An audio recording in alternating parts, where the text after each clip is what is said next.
नमस्कार दोस्तों, मैं आपका दोस्त दीपक मुटरेजा। आए दिन हम नई नई शख्सियत से आपकी मुलाकात करवाते हैं। आज एक नई शख्सियत को आपके लिए लेकर के आए हैं, आपसे बात करवाने के लिए, आपसे रूबरू कराने के लिए लेके आए हैं। इनका नाम है चंदा गुप्ता। हालांकि नाम से आप पहले ही परिचित होंगे। चंदा गुप्ता जी बीजेपी महिला मोर्चा की जिला की अध्यक्ष हैं और आज हमारे साथ भी हैं।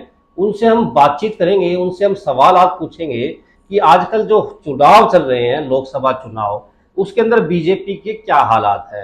दूसरी बातें ये भी उनसे पूछेंगे कि बीजेपी महिला मोर्चा को वो किस प्रकार से आगे लेकर के चलेंगी ताकि उनका मोर्चा मजबूत हो सके। हालांकि दूसरी पार्टियां लगातार उन लोगों पर कमेंट्स कस रही हैं, लगातार उनका विरोध जता रही हैं और उनके विरोध में कितना फर्क है। चंदा जी, आपका बहुत बहुत स्वागत है हमारे चैनल के अंदर। क्या कहेंगी मैडम, आपकी जो पार्टी के अंदर आप जिले की अध्यक्ष हैं महिला मोर्चा की, चुनाव जो है मैडम सिर के ऊपर आ गया है और बीजेपी अपने आप को मजबूत पार्टी बता रही है कि मजबूत पार्टी है। 10 की 10 सीटें जो है उन्होंने घोषित भी सबसे पहले कर दी है। क्या लगता है आपको? देखिए, आज अगर चुनावी दौर पर हम बात करें तो सभी को मालूम है हमारी पार्टी ने, हमारे संगठन ने अपनी 10 की 10 सीटों पे कैंडिडेट बहुत ही पहले उतार दिए हैं।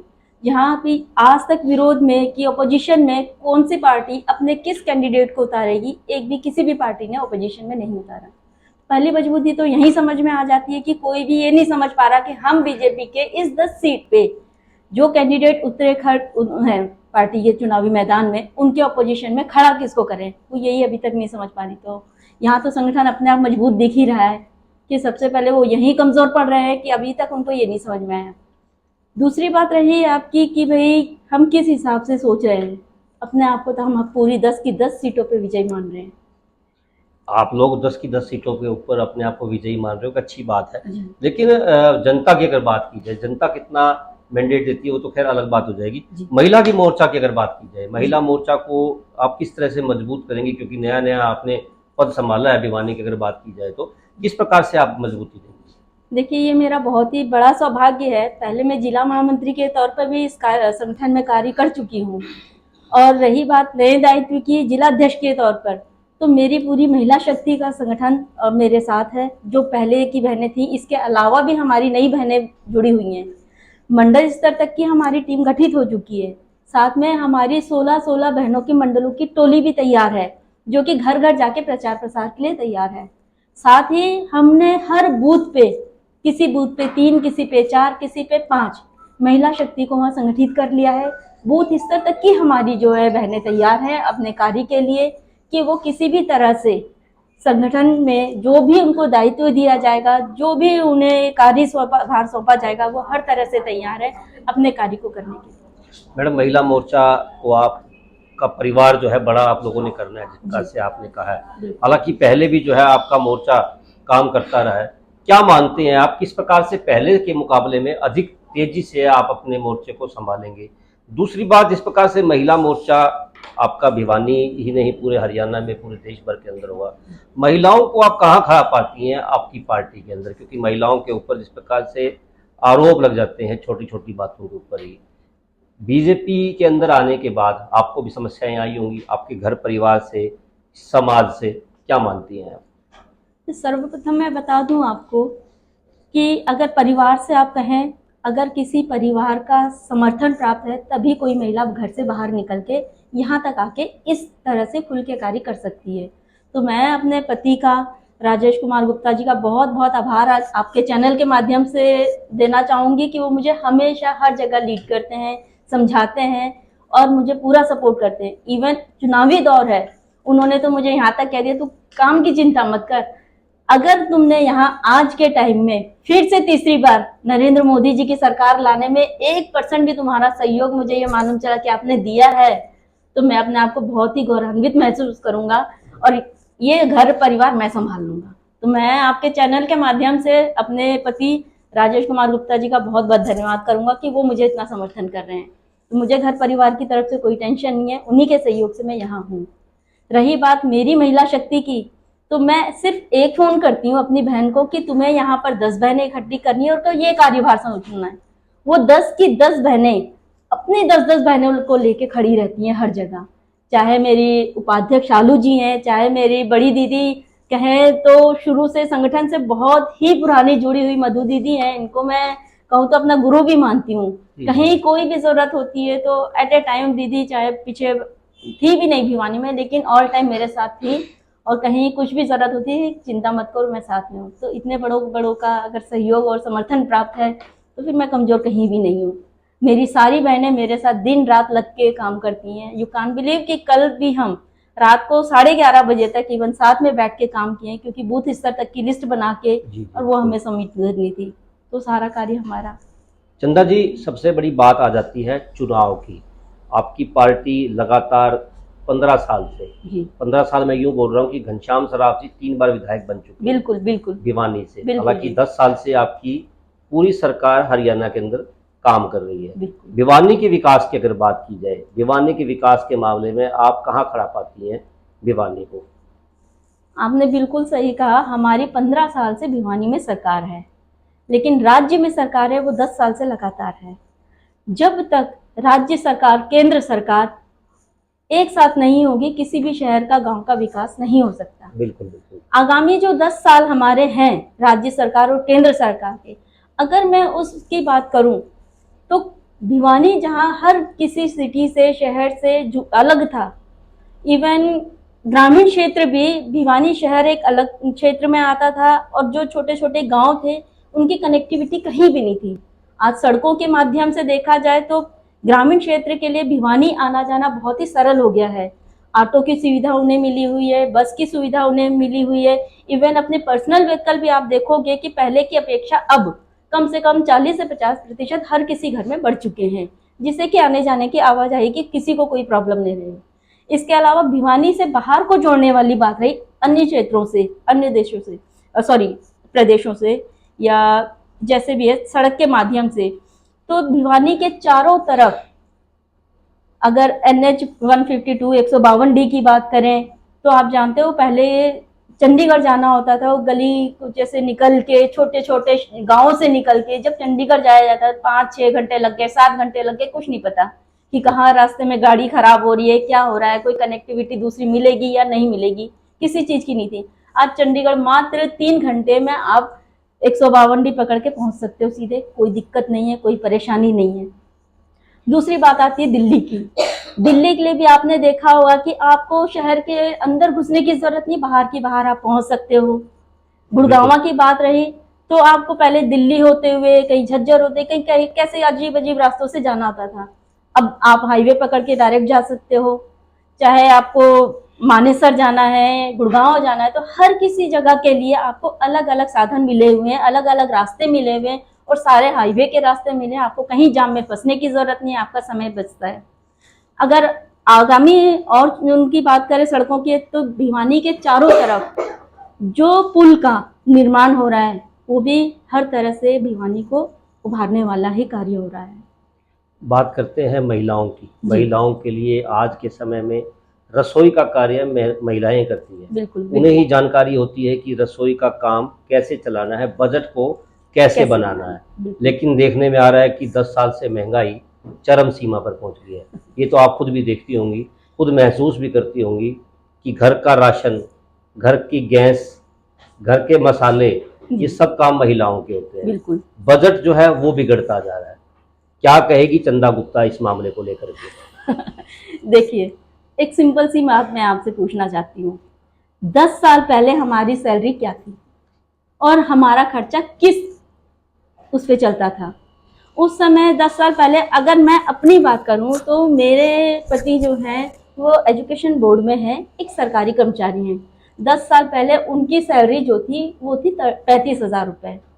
इन 10 सालों में उनकी 35,000 से सैलरी 75,000 हो गई है। उन्होंने एक प्रमोशन भी ली है। तो जब इनकम बढ़ी है, नेचुरली खर्चे अपने आप बढ़ेंगे। पहले लोगों के इतने शौक नहीं होती थी, सिर्फ जरूरत होती थी। जरूरतें आज भी बहुत आराम से इजीली उनके पूरे हो रहे हैं। रही बात रसोई गैस की, अगर आप लोगों के इनकम से उसको अगर डिवाइड करके देखेंगे तो रसोई गैस जो 10 साल पहले थी उससे बहुत सस्ती है आज भी। हम हमेशा ये बात करते हैं कि 2008 में इतनी थी, 9 में इतनी थी रसोई गैस, अब इतनी है। तो मैं कहती हूँ 2008 और 9 में जो आपकी इनकम थी उसकी परसेंटेज निकालिए आप कि उस समय रसोई गैस की क्या कीमत आप अदा करते थे और आज जो आपकी इनकम है उससे उसको डिवाइड कीजिए तो सस्ती ही मिलेगी आपको। चंदा जी, सभी लोग सरकारी नौकरी में नहीं है, नहीं, प्राइवेट, किसान आपकी भी बात है। बिल्कुल सही है। डीजल की बात की जाए, पेट्रोल की बात की जाए, किसानों बिल्कुल के लिए डीजल जो है काफ़ी ज़रूरत होती है। जब तक वो खेत में जो है अन्न नहीं बोएगा तो आपके घर पे, मेरे घर पे, नहीं, आपकी इन सब बात बहनों बिल्कुल के घर सही है, के ऊपर बिल्कुल जो है सही है भोजन कि नहीं मिलेगा। किसान, अगर किसान की बात करें तो उनको पहले सरकार से क्या सुविधाएं मिलती थी। आज किसान को कहीं कोई नुकसान भी होता है फसल में या कुछ भी है तो उनके फसल का मुआवजा सरकार पूरा पूरा उनके खाते में देती है डायरेक्ट। इसके अलावा भी जो उनकी पेंशन के तौर पे दे रही है 6,000 रुपये सालाना, वो शायद किसी सरकार ने नहीं दी होगी जो उनको मिल रही है। जहाँ तक जितना संभव हो हमारी सरकार हर तरह से मदद के लिए खड़ी रहती है। जितनी उनको सुविधा चाहिए वो सारी सुविधाएं उन्हें प्रोवाइड कराती है। महिलाओं की बात रही, अगर कोई पिछड़े वर्ग की महिला है, जो कमजोर वर्ग की महिला है, उन सभी को हर तरह की इतनी सुविधाएं, इतने सारे लाभ, इतनी सारी पेंशन योजना, इतने सारे, अगर मैं कहूँ तो योजनाएं गिनवाने लायक भी नहीं है कि हर तरह की उनको फैसिलिटीज दी जा रही है। और रसोई गैस के लिए भी देखा जाए तो पहले कहीं भी किसी भी लोग, महिलाएं जो है चूल्हा जलाया करती थी, आज हर किसी के घर में चूल्हा रसोई गैस के रूप में उपलब्ध है। तो उनको पता है कि हमें कहाँ इन्वेस्ट करना है, हमें किससे सुविधा मिल रही है, कहाँ हमें आराम मिल रहा है, वो उस सुविधा की ओर बढ़ रहे हैं। वो महंगा सस्ता ये नहीं देख रहे हैं कि भाई ये महंगा हो गया, ये सस्ता हो गया। आज के दौर में हर इंसान अपनी सुविधा पहले देखता है। सुविधा पहले देखता है, ये बात आपकी बिल्कुल सही है। जी। अगर महिलाओं की अगर बात की जाए, महिलाओं के ऊपर जिस प्रकार से आज के समय में आपने देखा होगा कि कानून तो बना दिए, लेकिन जी। महिलाओं के ऊपर आज भी रिस्ट्रिक्शन ज़्यादा है। महिलाओं विरोधी जो काम हो रहे हैं वो ज़्यादा हो रहे हैं। आप भी देखते होंगे कि महिलाओं के साथ छेड़छाड़, उनके खिलाफ जो है विभिन्न प्रकार के दुराचार के केस उनके साथ जो है वो लगातार होते जा रहे हैं। उनकी संख्या लगातार बढ़ रही है। महिलाओं की किस प्रकार से सिक्योरिटी हो, किस प्रकार से उन्हें जो है न्याय मिल सके, उसको लेकर के आप क्या कहना चाहेंगी? देखिए, सरकार ने जगह जगह महिला सेल बना रखी है, महिला संगठन बनाया हुआ है, साथ में उनके लिए वैन चलाई हुई है हेल्पलाइन के जरिए। हर तरह की फैसिलिटीज सरकार अपनी तरफ से कोशिश कर रही है कि महिलाओं को कहीं भी कोई भी प्रॉब्लम ना हो, कहीं भी आना जाना हो उनके लिए अलग से कोच भी बनाया जाता है, बसें स्पेशल चलाई गई है महिलाओं के लिए जगह जगह। तो कॉलेज गोइंग जो गर्ल्स हैं उनके लिए कॉलेज आने जाने के लिए भी स्पेशल लड़कियों के लिए बसें चलाई गई हैं ताकि उनको प्रॉब्लम ना हो। सरकार हर जगह अपनी तरफ से तो पूरी कोशिश कर रही है, जी जी। लेकिन इस चीज के लिए हमें अपने परिवार के बच्चों को भी जागरूक करना होगा। ये हमारा खुद का दायित्व बनता है कि मैं पहले अपने बेटे को ये बताऊं, बेटा बाहर आप जा रहे हो तो जैसे बहन आपकी घर में है ऐसी 4 बहनें बाहर भी हैं, तो किसी का अपमान ना तो आप करो ना अपना अपमान होता हुआ देखो। तो हमें खुद जागरूक होना है और अपने समाज को जागरूक करना है। हर जगह सरकार हर काम को नहीं कर सकती, उसके लिए हमें उनकी मदद करनी होगी। नौकरियों की अगर बात की जाए जी। या चूल्हा चौका की बात की जाए, महिलाओं की जो है, अधिकतर लोग आज भी ऐसे ही हैं जो कहते हैं कि महिलाओं को कि तुमने सिर्फ चूल्हा चौका ही करना है, शादी हो गई उसके बाद उन्हें बाहर। हालांकि अब बहुत सारे परिवार ऐसे भी हैं जो महिलाओं को घर से बाहर भेजते भी हैं। आप भी जी। एक परिवार से ही हो जी। जो आप बाहर तक आई हुई हो, आप एक राजनीतिक पार्टी में भी हो, लेकिन बहुत सारी परिवार ऐसे भी हैं जो महिलाओं को सिर्फ और सिर्फ चौका चूल्हा तक ही रखते हैं, सीमित रखते हैं। उनको कैसे आप जो है बाहर लेकर के आएंगी, उनको कैसे आप समझा पाएंगे उन परिवारों को कि वो लोग अपनी जो महिलाएं हैं, घर की महिलाएं हैं, उनको एक अच्छी जगह दें, अच्छा इन्वायरमेंट दें ताकि वो भी जो है समाज की मुख्य धारा से जुड़ सके। इस क्षेत्र में हमारी सरकार ने बहुत ही एक अच्छा कार्य किया है। आपके चैनल के माध्यम से मैं एक आम नागरिक होते हुए मैं नरेंद्र मोदी जी का और माननीय खट्टर जी का और हमारे वर्तमान में मुख्यमंत्री नायब सिंह सैनी जी का बहुत बहुत आभार व्यक्त करती हूँ। ये मैं एक पार्टी की कार्यकर्ता होने के नाते नहीं, एक नॉर्मल कार्य जन उसके बताना चाहूँगी आपको जी जी जी। कि भाई जिस हिसाब से महिलाओं के लिए आज भारतीय जनता पार्टी कार्य कर रही है गांव-गांव में सेल्फ हेल्प ग्रुप के माध्यम से, जहां पहले सिर्फ सेल्फ हेल्प ग्रुप का नाम था, कोई इसमें काम नहीं था, पीछे आपको अगर ज्ञात हो तो नारी शक्ति वंदन का एक कार्यक्रम हुआ था, बिल्कुल बिल्कुल। जिसमें सभी सेल्फ हेल्प ग्रुप की महिलाओं को सम्मानित किया गया था।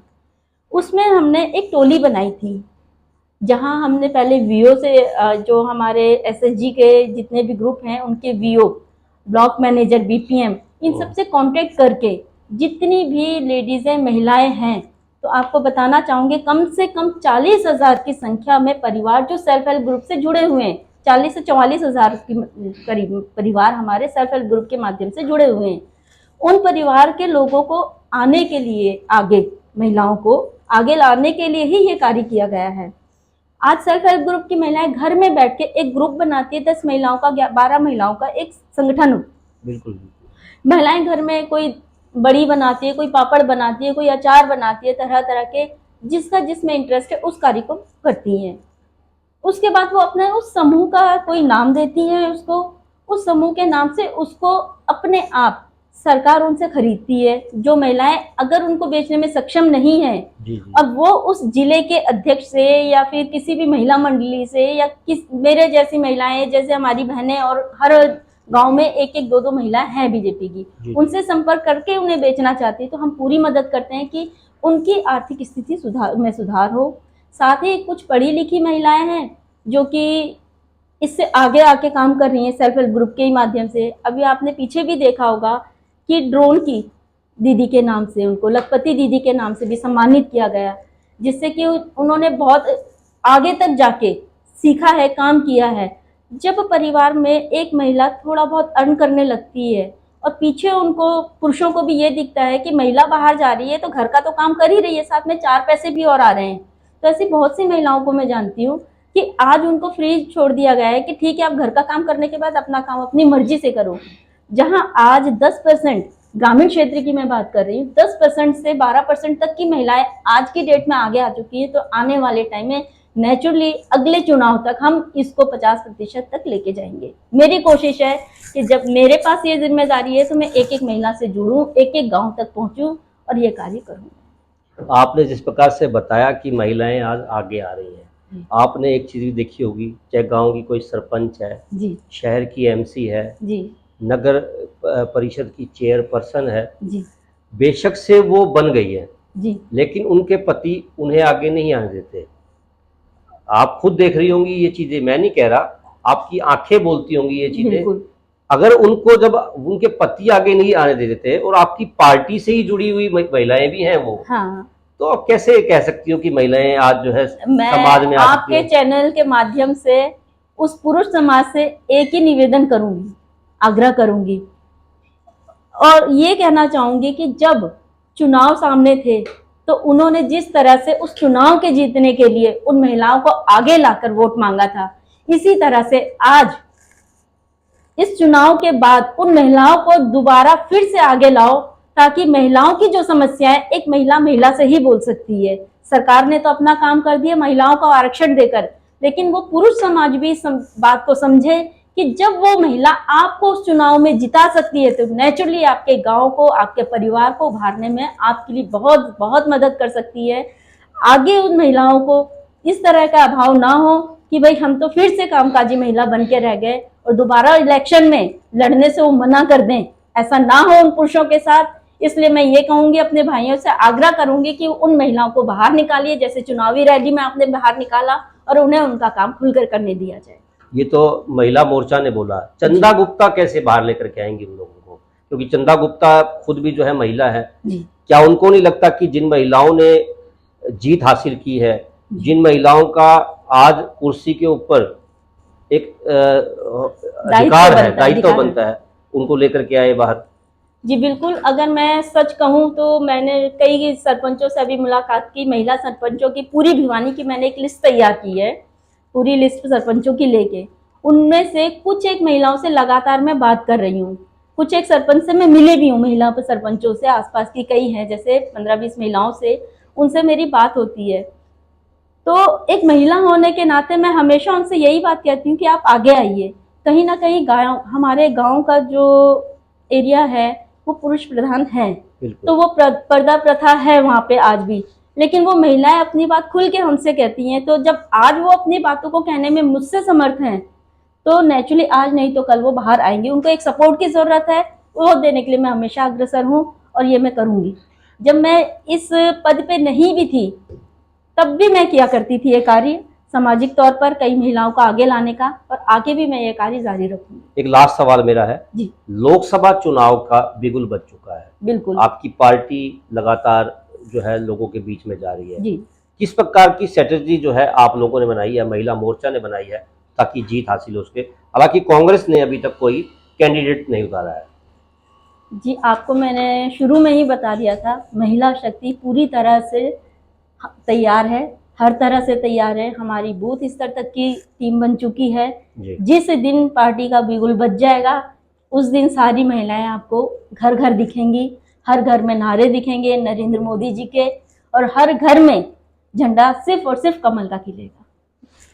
ये थी चंदा गुप्ता। चंदा गुप्ता जो कि भिवानी महिला मोर्चा की अध्यक्ष हैं बीजेपी की। उन्होंने जिस प्रकार से न केवल राजनीतिक मुद्दों पर बल्कि सामाजिक मुद्दों के ऊपर भी हमसे बातचीत की, हमें बताया है कि किस प्रकार से महिलाओं को वो आगे लेकर के आने वाली हैं, किस प्रकार से जो महिलाएं चुनाव जीत चुकी हैं फिर भी उनके पुरुष प्रधान कुर्सियों पर बैठे हैं, दायित्व बना करके अधिकार समझ करके उनको भी बाहर लेकर के आएंगी ताकि उन्हें उनकी खुद से पहचान करवा सकें। चंदा गुप्ता जी का बहुत बहुत धन्यवाद कि वो हमारे चैनल में आई, हमसे बातचीत की। आपको हमारी वीडियो पसंद आई तो जरूर हमारे चैनल को सब्सक्राइब करें, लाइक करें और शेयर करें। नमस्कार। बहुत बहुत धन्यवाद।